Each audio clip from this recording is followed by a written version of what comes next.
Hey guys, it's Haley's Hammies, and today I'm going to be talking about 5 tips for new hamster owners. So a lot of questions I've been getting asked is like, can you make videos for new hamster owners, because a lot of people are getting hamsters or have just gotten a hamster and need some tips.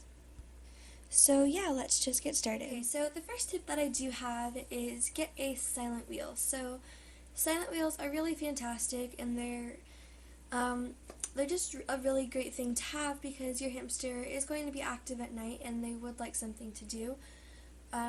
So whether it's digging and bedding or going on their wheel, and going on their wheel is very beneficial for a hamster because they do have a lot of stressful energy and they need to run that off on their wheel. So yeah, get a silent wheel that is not going to be loud and obnoxious at night, or if you're okay with having a loud wheel, and having your hamster be a little more noisy at night, then you don't need to worry about this, but this is just something I recommend doing.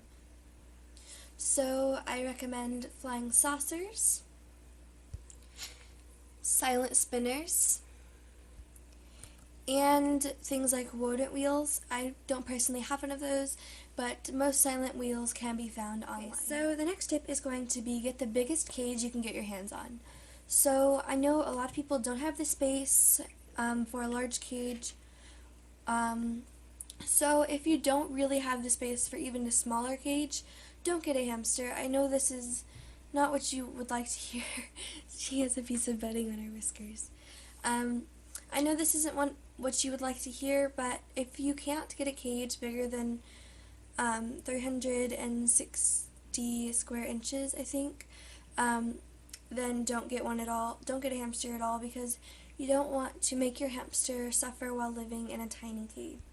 And if you were to get an aquarium, I recommend getting 10 gallons or bigger. I personally have a 20-gallon long aquarium that I have divided with a piece of plywood. But yeah, so most pet shop cages are really tiny, and I don't recommend getting any of those. And if you are planning on getting a dwarf hamster, I recommend getting a tank with a wire lid. This is what wire lids look like, because dwarf hamsters are so small that sometimes they may even be able to slide through the bars, and that could lead to your hamster escaping. So the next tip is to do your research. This is something that most people should do for any animal, whether it's a fish, a rabbit, a hamster, a dog, a cat, etc. Because if this is going to be your first time getting one of these animals, you should know what you're getting yourself into, whether it's costs or just the animal's needs in general. So yeah, do your research on how big the cage needs to be, what things you should invest in, just things like that, because even the smallest animal can be very pricey and they can need a lot of different things, so it's best to do your research and to know what you're getting yourself into. And also, say your animal gets sick, you can go to the vet and I recommend if your animal gets sick, this is kind of off topic, go online and look at symptoms and then go to the vet, because you don't want to pay a vet bill for something that you didn't really need to do. So yeah, and also if you are unsure of any things that you weren't able to find on the internet, I'm sure you would be able to find them, but you can go on YouTube. YouTube has so many helpful hamster videos. I recommend Hopping Hammy, Aaron's Animals, Chocolate Colors 26. Those are just a lot of big hamster YouTubers, and there's so many more, so go ahead and check out their videos if you need any help. Okay, so the next tip is to don't buy a lot of pet storage shoes and things, because a lot of hamsters don't even like them. I mean, you can always buy a couple and just, when you first get your hamster, to give them something to chew on, but you want to make sure that you're not going to add in loads of them, because sometimes it is a waste of money, because hamsters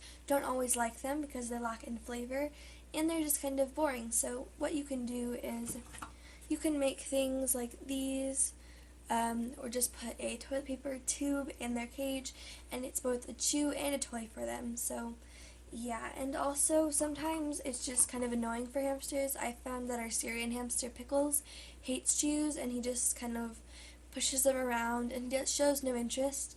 So that's why we don't really put them in his cage. It's something that a lot of new hamster owners do, and a lot of just general pet owners do. And it's to not worry. I mean, like, say your hamster stops eating altogether, you should definitely worry.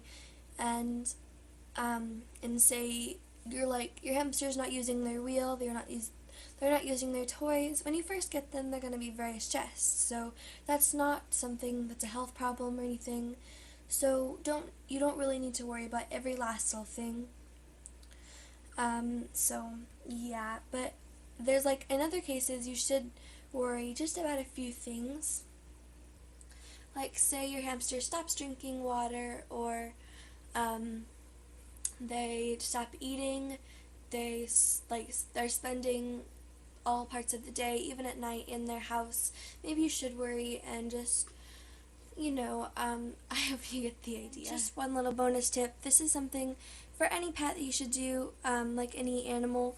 You should leave it be for the first week, or just, I'd say, 48 hours, because it's very stressful for your animal, because they're coming into this new environment and they were probably living their life with all of their siblings before they came to you. So now they're to fend for themselves in this new environment, and if you kind of understand, that would be very, very scary for any animal. So that's just something to keep in mind. So I really hope you found this video helpful. If you did, please tell me in the comments, and also leave a like. It helps support our channel.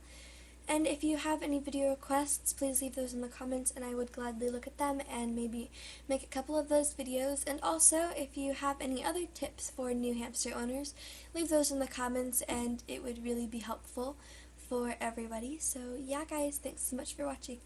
Please comment, like, and subscribe.